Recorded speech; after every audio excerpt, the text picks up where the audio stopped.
Good afternoon, everyone.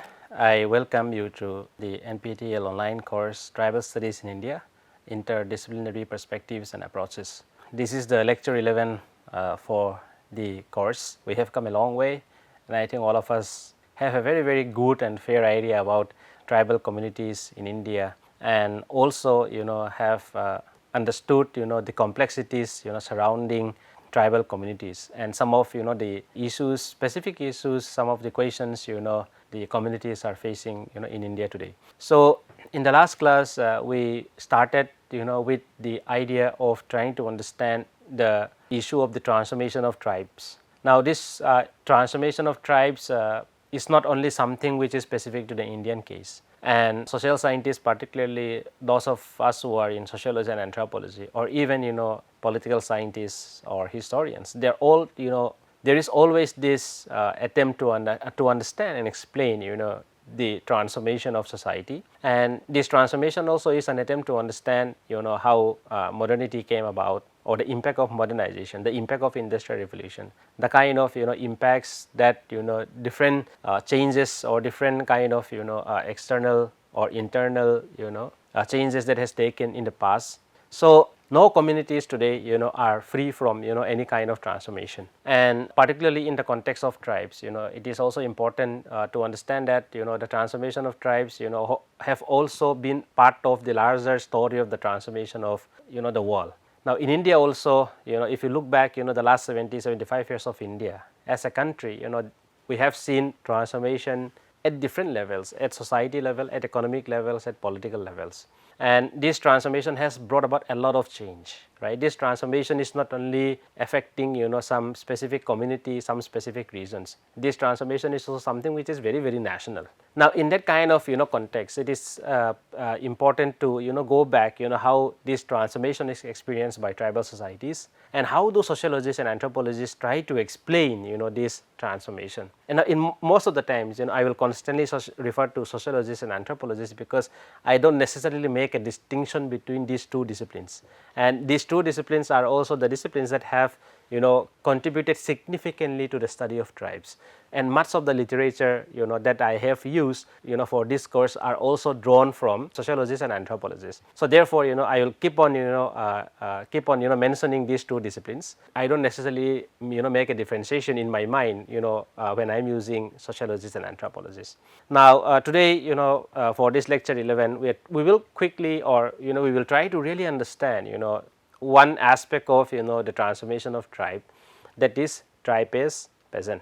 Now all of us know that in India is still very agrarian, or India is an agrarian society, and many parts of the world also. If you look at today one of the most advanced and developed or industrializing nations today, particularly if you look at Europe or if you look at United States, you will see that in the past these were also societies which were very agrarian, and they have experienced significant transformation primarily because of the different kind of changes, the different kind of because of different historical events such as the Industrial Revolution, the French Revolution, so on and so forth. So in that kind of context, the transformation is very clear, in a sense that, for example, in Western Europe, the transformation was happening at a very massive scale, where people were migrating out from rural areas to urban areas, and people were leaving the land and absorbed into factories, from farmers, from peasants, they were transformed into workers or the working class. Now new identities, new categories emerged in the context of that kind of transformation. But if you look at Indian society, the transformation is very complex, in the sense that whereas we also experience a lot of industrialization, particularly in the post-independence period, but Indian society continues to be still very agrarian. Many communities in India continue to live in rural areas. Close to 60 to 70% of our Indian population continue to rely on agriculture and allied activities. Now in that kind of context, the dependence on land is something which is very crucial when it comes to Indian society. So therefore in that kind of context, sociologists and anthropologists are really trying to understand, is it that we are seeing a transformation of tribal communities as peasant? Is this taking place, or if not, what is the nature of transformation that is taking place among tribal communities? Now like I said, a very interesting arguments have been developed And in the previous class also we talk about the transformation of tribe. How much tribes are is it that tribes are transforming themselves into caste society, or is it that they are continue they are maintaining the distinct identity, right? Now in the context of tribe as peasant also, sociologists and anthropologists have taken different positions. There are certain scholars, anthropologists, who argue that tribes are gradually transforming themselves into peasants, or there is a peasantization of tribe. Now on the other hand, there are several anthropologists who says that tribes will pursue different occupations, tribes will take up different kind of occupations, they will take up new occupations, but that does not necessarily means that they are transforming themselves into a different kind of society. They continue to be a tribe. Now through this lecture we will try to understand these different positions, and then we will try to also look at the complexity surrounding the transformation of tribe. So to start with, anthropologists describe peasant society as a part of the larger society rather than a separate independent one. Two key anthropologists by the name Redfield and Shannon. Redfield, for instance, define peasant as small farmers who mainly grow food for themselves, but are also linked to town based economy. So definitely there is a close relationship between farmers, or between the peasant and the land. Second, Shannon defined or understood peasants as a small scale farmers using simple tools, mostly producing food for their own needs while being influenced by the wider political and economic system. Now definitely in the two definitions that we just read out, it is clear that peasants are primarily small farmers, and they are more towards they are more oriented towards maintaining a subsistence living through farming. However, they are not entirely dissociated from the larger socio-political economic structures. They have definitely integrated into the larger or wider political and economic system. Forster called peasant society as half society, meaning it is partially integrated into a larger cultural and economic system, maintaining a mutual relationship with it over time. Now Forster's idea of half society is quite interesting, because peasants are not entirely or completely rural, isolated, no, they are entirely urban or urbanized. So in a sense that they are somewhere in between. So they are either not entirely there, they are either not entirely here. So therefore Forster referred to peasant society as a half society. But then again like Redfield and Shannon, he also adopt this idea that they are definitely but part of the larger cultural and economic system. Now like I said in my preliminary remark, there has been a lot of inquiry in anthropology with regard to the extent to which tribal communities can be regarded as peasants. Now if you start visualizing some of the tribal communities in India, whether they are Mundas or Ravans or Santals or even the Gonds or the Bhils or even Nagas, several Naga tribes, the Mizos or the Khasis in India. Now if you just imagine about these tribal communities, is it that these tribal communities are also peasants? Can we refer to them as peasants? Now this is the question. Or is it that they are transforming themselves into a peasant society? Now in India, like I said, the transformation of tribes into peasant is a contested one, where one set of scholars argue that tribes are continuously transforming into peasant society, while the other set of scholars contends this transformation. So there is a division within social scientists, that one section, one group, one opinion is that tribes are transforming themselves into peasant, in a sense that there is peasantization of tribal society. On the other hand, there are scholars who counter that kind of understanding, and we will look at these two positions. So again there is a long tradition within sociology and anthropology to study tribal society in relation to peasant society. Now this understanding is important because many a times really we try to study tribal society as a society in itself. We always try to understand tribal society in comparison to other society, maybe in comparison to caste society. So likewise in this context also, why is it that scholars are having this question in their mind that whether tribes are peasant? It is essentially because we study tribal society in relation to other society. In this case it is peasant society. Now it is argued that tribes engage in certain mode of livelihood and transform into peasants, like I said, the peasantization of tribal society. This argument is made on the basis that tribes are gradually in cultural contact with the non-tribal world. In the process, tribal societies cease to be self-contained units. Now one of the things about tribal societies that we keep on hearing again and again, and which I have been coming back again and again, is the issue of isolation, geographical isolation.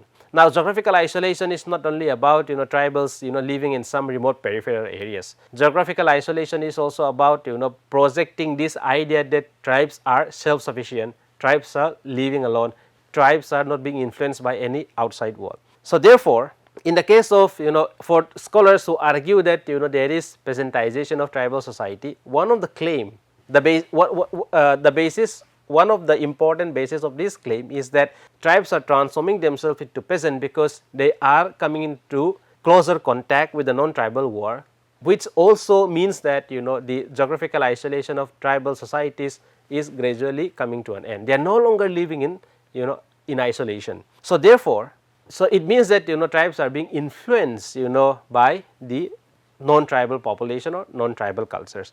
Now, when this kind of influence started happening, tribes no longer cease to be self-contained units. They also join the larger, also they are integrating themselves into the larger socio-cultural political system. Now, again, on the evolutionary scale, tribes are often argued to be transforming to peasants. Bose, for example, divided the tribal people into hunters, fishers and gatherers, shifting cultivations, settled agriculturalists, nomadic cattle keepers, artisans and laborers, plantation and industrial workers. Several scholars argue that these are no different from the non-tribal population. Tribal societies are seen as changing and dynamic rather than static. Now, this transformation of society of tribes as peasant is also essentially about how tribes are also modernizing themselves, in a sense that if you look at some description or most of the description of tribal societies, you will be always reminded that they rely on a very primitive backward methods of cultivations, right, and their economy are entirely subsistence. There is no profit motive in tribal society, there is no idea of saving. Now, so because they do like hunters, fishing, shifting cultivation, so you cannot produce a lot, right, you cannot produce a lot of surplus if you practice shifting cultivation. So, therefore, what happened is that out of this when tribal move away from this kind of occupation, then it shows that there is no longer any such distinction that mark the tribal population as unique and different from the larger society.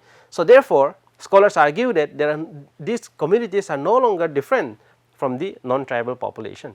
Interaction with the non-tribal communities and government development programs after independence have brought many changes to the tribal life. The role of the state in terms of weeding away the tribes from their habitats and introducing new modes of livelihood. It is argued that tribes are engaged in certain mode of livelihood and are transformed into peasants. Now, over a period of time, it is not that the change that tribal communities are experiencing are always coming from within. The changes are also led by external agents. Now, one of the important key or powerful agent is the state. Now, we know that in the post-independence period, several policies, several programs specifically are designed for tribal communities to uplift them socially, economically and politically. We have quite extensively talk about the different kind of autonomy provisions as well, for instance, that tries to protect the tribal way of life in terms of their traditions, in terms of their culture. Now, economically also, we know that since many tribal communities are also struggling or constitute one of the highest number of poor disadvantaged sections of the population, there has been a persistent effort to change their socioeconomic conditions. Now, in that kind of intervention, the state also plays a very important role in terms of introducing new livelihood, new occupations into the tribal world. In that kind of context, what we witness is that tribes are gradually moving away from the traditional occupation that they were practicing. So, over a period of time, what we see is that this resulted into the community transforming themselves as peasants. Now, several anthropologists like Surajit Sinha and many others have done an extensive study, and one of the important work of Surajit Sinha is on the Bhumis of Barabum. He has written quite extensively on the tribe caste and the tribe peasant continuum. So, he observed that the tribals of Barabum have changed their way of life and become peasants based on their work. So, basically the idea is that this transformation of peasant is largely linked to the change in occupation or the change in economy, that tribes are adapting or adopting new livelihood practices. Many tribes have shifted from hunting and gathering to settled farming. For example, the Oraon, the Mundas. Like I said, many tribal communities in India today, whether they are from central India, whether they are from northeast India, predominantly practice shifting cultivation. But over a period of time, what tribes are gradually moving away from that and practicing settled cultivation. Today, tribal and non-tribal communities are very similar in terms of how they earn their livelihood. So, there is not much of a difference between an Oraon and a Munda or any other non-tribal communities today. Similarly, Shah and Pathi show that most of the tribal communities have become very differentiated based on land ownership. There are a lot of landless people, there are a lot of agricultural laborers, there are marginal farmers, there are small farmers, there are middle farmers and rich farmers. Now, when we talk about tribes, the idea is that tribes are far more egalitarian. There is a communal form of land ownership, right. So, in many states in India where tribal communities are predominantly the majority community, you will find that there is still a strong sense of communitarian values in the community, and this also comes from the idea of communal land ownership, that you have a stake in the land, you have a stake in the resources around you. Now, however, there are several anthropologists who observe that they are no longer living in that kind of situation. Not every tribes are living in that kind of situation. They are becoming also a very differentiated, they are becoming very internally differentiated, and this internal differentiation, one of the way in which this internal differentiation has taken place is in terms of land ownership. Now, there are many tribal communities who are landless, there are many tribal communities who have who are owning vast majority of land, right. There are at the same time small and marginal farmers as well. The community is no longer very homogeneous, where everyone are more or less doing the same thing, performing the same kind of occupations, or being part of the larger society, and where the communal land ownership system prevails. But today what we see is that there is this breakdown of that kind of communitarian or communal values even in tribal society. So, Sinha introduced the idea of tribe peasant continuum similar to Redfield's folk urban continuum. This concept tries to explain how tribal societies are gradually integrating into peasant societies over a period of time. On the one end, tribal societies are small, isolated and simple with little social division. There is less hierarchy in tribal society, and the tribal land is characterized by demographic and social structural features in ecology, demography, politics and other social relations from other ethnic groups. Now, most of the time tribal societies, if you look at the tribal societies, they are small, they are isolated, they are simple with very less hierarchy in terms of except for age and sex. But if you look at in terms of social hierarchy around clans or the way in which the society is organized, you will see that the society tends to be more egalitarian. Now, the isolation of tribes generates strong in-group sentiment, and therefore the group is characterized by internal homogeneity on account of lack of social stratification and role specialization. On the other hand, peasant societies are diverse. It is far more heterogeneous compared to tribal society. It is multi-ethnic and they are connected to larger networks. Now, by virtue of the fact that tribal society are smaller, they are more isolated, so they are less integrated into larger socio-economic networks. But when you talk about peasant society, they are far more integrated into the larger network.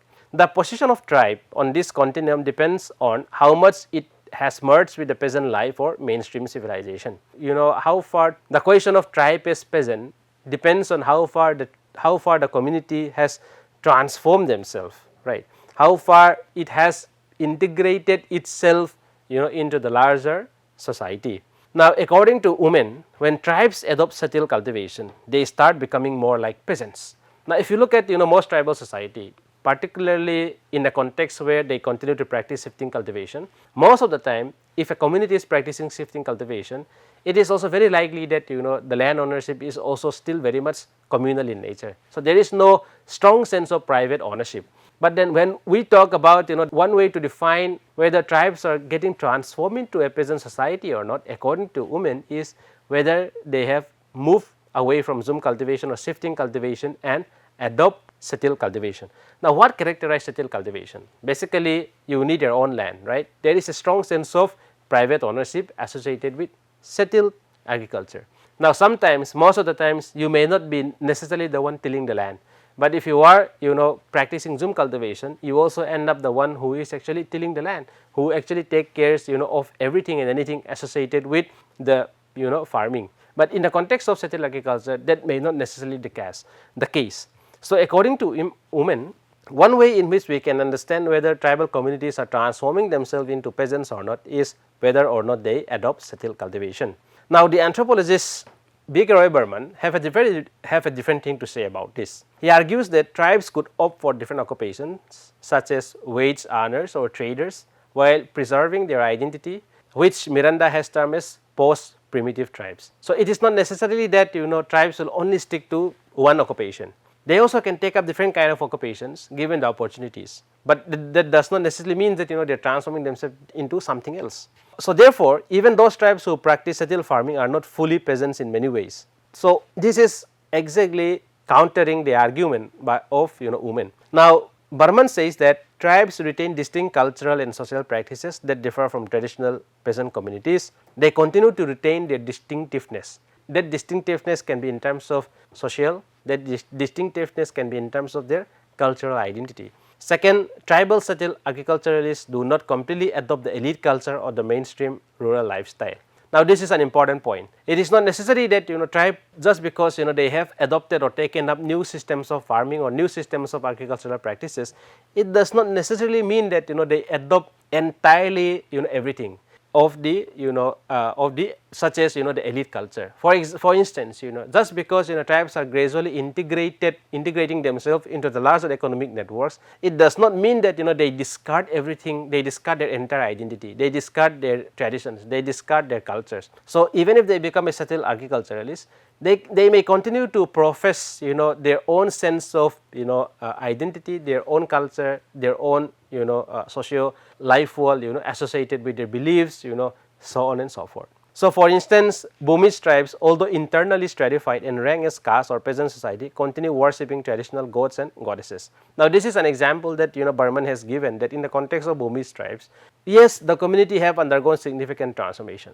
The communities have become more internally stratified in terms of class, for instance, right, because of the variations in terms of income, or it can be internally stratified because of the different land ownership, right, that some families or some individuals are owning more land, whereas others are landless. So there can be different kinds of internal stratification, but then it does not mean that the communities have given up everything. They might have retained their own traditions, they might have retained their own values, customs, beliefs, and other things. So therefore, the counter argument by scholars like B.K. Roy Burman is that just because tribals have taken up new occupation or have moved into different kind of occupation, it does not necessarily mean that they are becoming something else.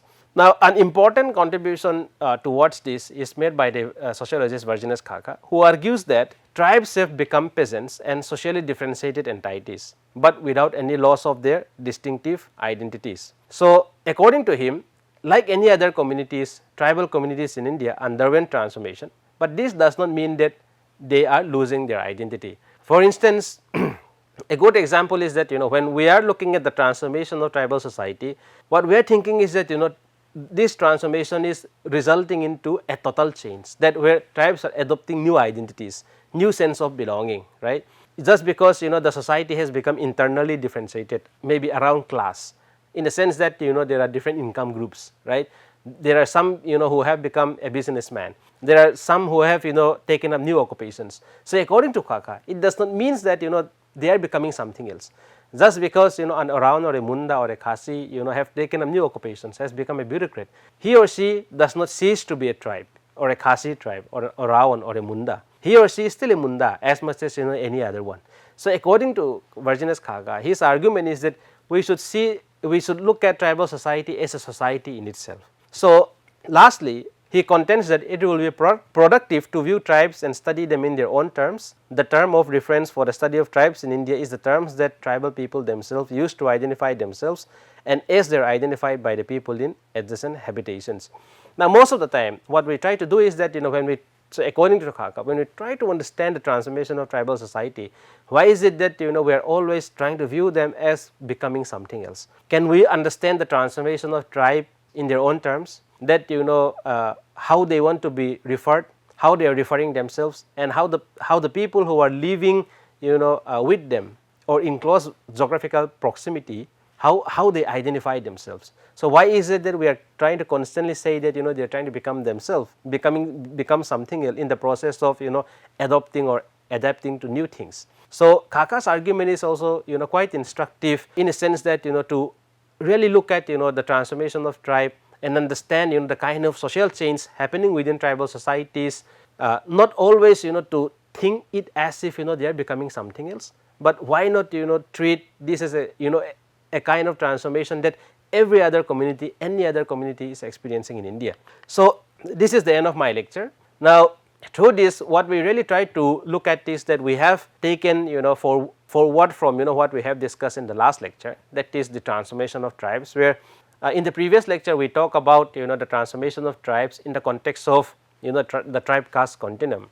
And the second is that we are looking at the transformation of tribes in the context of tribes as peasants, whether tribes are becoming peasants, right, with the kind of changes that we are seeing, particularly in the post independence period, when new forms of occupations are made available, when government interventions become very important and very central to the tribal way of life. Is it that over a period of time tribes are becoming something else, right? Now, this idea of transformation is something that has that has been explored quite extensively by anthropologists and sociologists, and there are different positions. Like I said, one group, whether the tribe caste continuum or the tribe as peasants, they look at the argument is that over a period of time tribes are, the more and more tribal communities are getting integrated into the larger social and economic networks, then they are becoming moving towards a caste society, or they are becoming peasants, or the peasantization of tribal society. But there are others like Burman and Khaka and many others who claim that look, yes, the society is undergoing change, it is becoming more internally differentiated. Different people, different communities are taking up new occupations, they are exposed, they are migrating to urban areas, they may no longer be connected to their original inhabitants. But it does not mean that they cease to be a tribe. They are still a tribe irrespective of what they do, because the sense of having a distinct identity, distinct culture continues to be very strong in the context of tribal communities. So, with this I end my lecture for tribe as peasant, and these are some of the references that I have used for the purpose of this lecture. Thank you so much.